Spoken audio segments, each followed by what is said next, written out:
Okay, hey everyone, this is Jennifer. I am doing a video because I'm a type 1 diabetic, and I am currently on the Meditronic insulin pump. I think it's the 760 or something like that.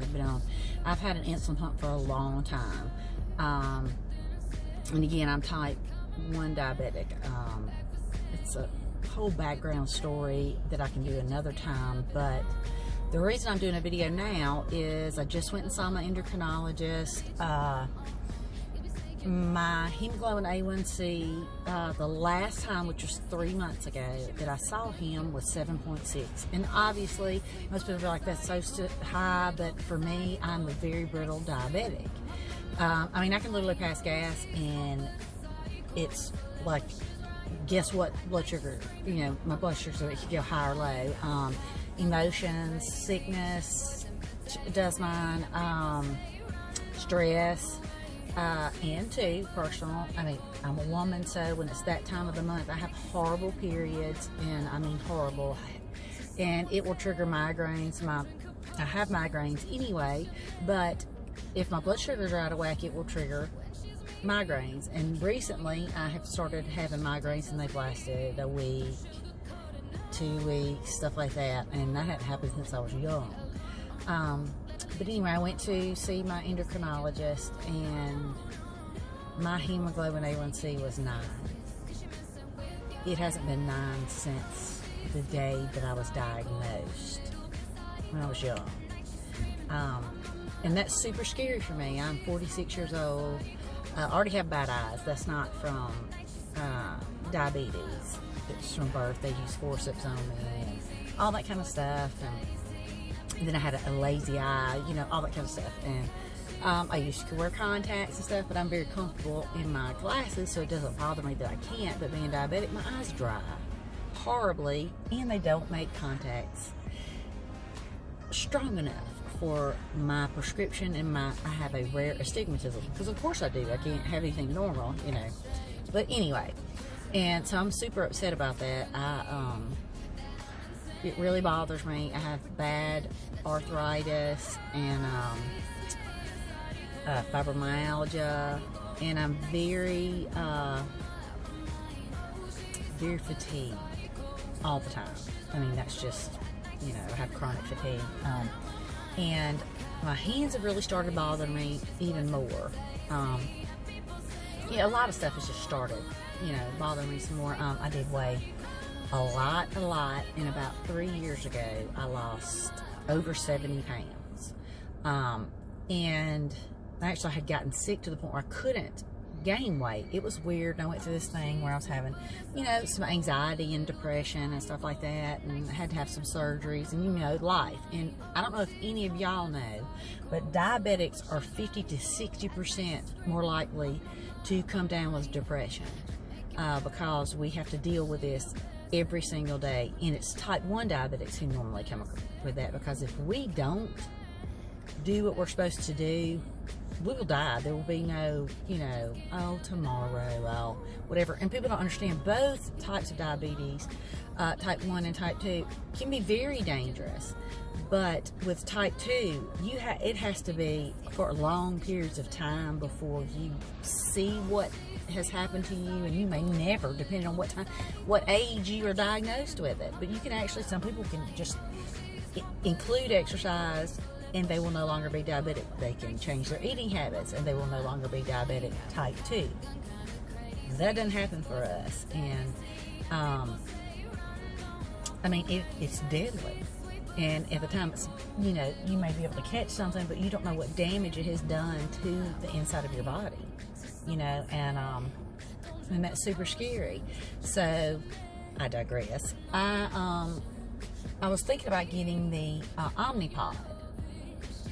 I think that's right, the Omnipod, because it doesn't have any lines, and I have not had great success with sensors, continuous glucose monitoring sensors at all. I mean, they never could keep up, because I'm so brittle, and my blood sugar changes so fast and so often, and everything, the weather affects my blood sugar. I mean, it's just, and and I'm ADD. Ah, great. I have adult onset ADD.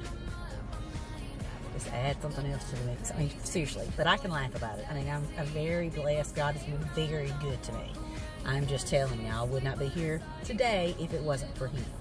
So I am blessed. But that said, you know, I do have problems and stuff, you know, physical and all that. But I talked to them today, and they think that, especially now that my hemoglobin A1C is up like that, and it has never been that high since literally the day that I was diagnosed. That I need to get on the new, you know, it's a closed loop Meditronic. And they had sent me a survey because I try all the sensors and they would suck and hurt, and, you know, came in at an angle with you had to put it in with a needle that long and shove it in at an angle. I mean, you know, we have enough crap we have to do. Why do you have to make things so complicated and painful? You know, I mean, I know people are trying, and I hate to say that because people have done a lot, but I mean, and I hate it when people who aren't diabetic say, or that they work for the company, well, I wore it for a week, and it didn't bother me at all. Well, you're also not diabetic, and you wore it for a week. I mean, I don't care if you wore it for 2 weeks, a month. You are not wearing it the rest of your life, and you are not diabetic. You don't know what it's like. We hurt. I mean, you can't see it. No, we may not look sick, but we are, and we suffer. You know, I mean, I'm just so tired, and I'm tired of being ashamed to talk about it. People don't want to talk about it, and, you know, or they act weird towards you. Oh, yeah, my grandmother had diabetes, or, oh, you ate too much sugar. I mean, that is so not true. I mean, you know, if you have a friend that's diabetic, I would think if I had a friend that had any kind of lupus, whatever, I would try to find out enough about it where I could talk to them about it in an educational way, not in I just assume, you know, oh, you'll be okay, I can't see, you know, you don't look sick. I mean, let me take my makeup off, put my hair in a psychotic bun, and stay in my jammy jams. Will that make you think that I'm sick? I mean, you know, people just don't understand. But anyway, I'm going to try that. I will get to, with my insurance, this pump will be out of warranty at the end of July 30th. And they will be contacting me to see about getting it, you know, getting that pump and everything. And I'm kind of excited. I'm kind of leery, but I did say that they had sent me a survey several times asking me what I didn't like about it, and I put overall it sucked in general. It wasn't accurate. You had to check your blood sugars too many times, and it still wasn't accurate, at least not for me. It went off in the middle of the night saying my blood sugar was low when it wasn't, that it was high when it wasn't.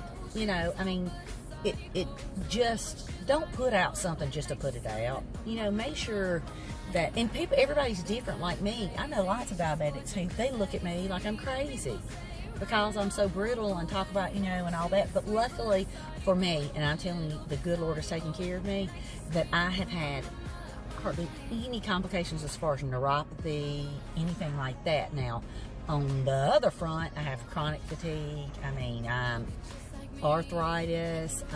I'm constantly in pain. I have fibromyalgia and all that kind of stuff. But I am blessed. I mean, I'm healthy, but when I lost, you know, I lost 70 pounds, and of course my blood sugars were great, you know, and all that kind of stuff. But I had lost too much weight. They made me gain some back to what you know, my weight now, and I think I look great. I'm happy, whatever. But and I really do. I mean, I was happy when I was big, but I just didn't feel good, you know. And I was thinking about doing the Omnipod because it doesn't have any wires, and, you know, I call mine the swinging pendulum of death. Like last night, I went to get out of the bed, and I guess it had fallen off the pair of pajama shorts I was wearing, and it swung and hit me in the kneecap, and I thought I was going to throw up. Okay? I mean, you know, I've dropped them in the toilet. I've ripped them out so many times on door hangers, doorknobs, you know. I've had other people rip them out by accident when they come to hug me, and, you know, stuff like that. I can't put my catheters in my legs at all because of the fibromyalgia. I mean, it's excruciating. I can't do it. So I put everything from, I always say, from the pelvic up. I mean, anywhere I can put it except for my boobs. And I know some people do that, but I can't, the girls, I can't do that to them. No way, Jose. That's a negative ghostwriter. The pattern is full. So, but I thought that I would document my journey, getting the new pump and the closed loop system. It's really supposed to be more, you know, like an artificial pancreas, and just to see if it's better. And I did that survey and told them that they should make it where you insert it straight down, you know, like I have a Mio infusion set for my pump. And don't get me wrong, sometimes that hurts. I mean, you know, depending on where you put it and how deep, you know. But it's not at an angle, and I hate them. I hated catheters that were at angles. I don't use them. I love the Mio because it goes straight down. And now they did this one, and that was one of the big things. That was every time they sent me a survey, that's what I said. That I thought it should be like the Mio, you know, where you put it and click it down, and it goes straight in, you know. And that they need to make it more accurate. I mean, because even if it feels good, if it's not accurate, I'm not going to waste that space because I have a lot of scar tissue, you know. So, but I thought I would share this journey with y'all, and I will be as honest as I can about it. If y'all have any tips for me in the upcoming months and everything, because I probably won't get it till sometime in August. So, but I mean, I'll put it on here when I do hear from them, and as I go through it. So, and I mean, I've been diabetic a long, long time. I mean, so, you know, I can take anything if it works. So, I mean, I had to get on a CPAP because apparently my trachea collapses at night when I sleep. Okay, really? But it helps with the pain. They say, you know, if you don't sleep it well at night, it can cause false pain too, but it can make pain you have worse. And it has helped with the pain. And I know I talk a lot with my hands are hurting, like super duper bad. And I just asked, you know, if y'all do have any advice for me, or, you know, tips and tricks, if you are on the pump and the closed loop thing, give me your tips or whatever. And I ask for prayers too, because I really pray this works. It makes me super nervous that my blood, my hemoglobin A1C is that high. You know, I don't do everything right, but you know, I've usually been able to keep it pretty decent, and that's not, you know, and I'm afraid I'll go back and it'll be higher. And I know I need to check my blood sugar more. I do know that because I'm so brittle. I mean, I'm supposed to check it. Like most people check it once or twice a day, maybe 4 times a day, you know, for me. I mean, they want me to check it 10. That's how bad it is. And I'll do it, and then sometimes something happens, you know, I mean, life happens, but I know that, you know, if I don't stay on it, I'll die, you know, or worse, I'll live with horrible deformities or amputations or blind, you know. I'm aware of my culpability in this, in my part. So, and I want everybody else to know that you are culpable for your health. I mean, maybe not always. People sometimes do the right thing and they still get super sick. And I'm not talking about that, but I'm talking about when you know you should do something that will help and you don't do it. You know, that's on you. Now, anything else that's out of your hands, you need to put it in God's hands, you know, and do what you can do. And I say God has given me this opportunity, and opportunity to have the pump, you know, and try it out. And I'm going to give it the benefit of the doubt. I'm going to, because I want it to work. I really do. I want it to work. And I don't have a lot of places to put, like I said, touch my boob, but put, my catheter, much less another catheter for the CGM. But if it works, I'll find it, you know. But anyway, I'll check back with you guys after I hear from Meditronic, and that will be sometime at the end of July. Most likely it'll be the 1st of August. I told the little girl from Meditronic to have them call me on July 30th, because that's when it was up, and I want to get this thing started. But anyway, so hopefully we can do this together. Hopefully this will help somebody else. I mean, and I'm a nut, so who knows what's going to happen or what I'm going to talk about or what I'm going to say. You know, but I'll give you an honest review, and if you have any questions for me, I can only tell you what works for me. I can't tell you, and I have never met a diabetic like me, ever. Even if one has been brittle, I've never seen one as severe as me. And so I really don't have a lot of people to talk to about it. I mean, I talk to people who say they're brittle, and when I talk to them, it is nothing like mine. Nothing. You know, but they have their own problems also that come along with theirs being brittle for them. But I mean, mine is out. I mean, it's crazy. But anyway, hopefully I will talk to you guys whenever I hear from Meditronic, and we'll get this thing started. I'll see you guys later. Bye.